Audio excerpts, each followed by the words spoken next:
Free speech, media freedom, censorship, these are becoming some of the most important human rights abuses of our times. Because without freedom of expression, we are unable to defend against any other human rights abuse. In 2006, I have chaired well over 500 human rights hearings on human rights in my career as a member of Congress.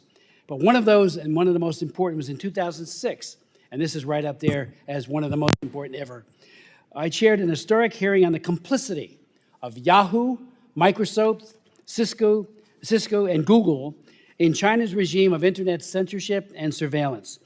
Four of the top people from those companies are vice presidents. I swore them in right where you're sitting and asked them hard questions about how they were helping the Chinese Communist Party track down human rights defenders, journalists, and others. And they said, we're just following orders. If the Chinese secret police come and ask us for information, what do? They turn it all over, including personally identifiable information that leads to more arrests. And that's exactly what happened. Yahoo, there was a guy named Shi Tao who talked about how they were told you cannot talk about Tiananmen Square. He sent out a memo on that went to New York. He got 10 years in prison, and Yahoo were the ones who opened up the information that was used to prosecute him in a kangaroo court in the People's Republic of China. So free speech is important. And again, this reminds me of that hearing where we have Lula, who is a socialist, who is not abiding by the rule of law, is mirroring exactly what the Chinese Communist Party has done.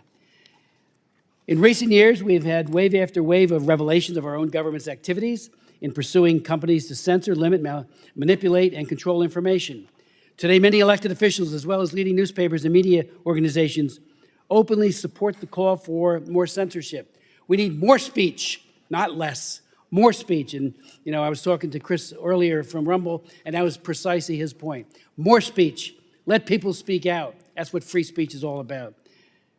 We are going to hear today from star witnesses who have assembled a galaxy of evidence of widespread politically motivated censorship and persecution in Brazil.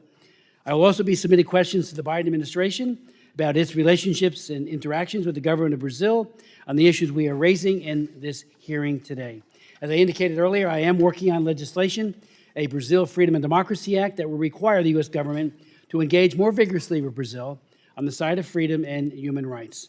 Mario Grady, again, from the Wall Street Journal, summed it up so well when she said, Brazil, the grim reality in Brazil is that democracy is dying in broad daylight.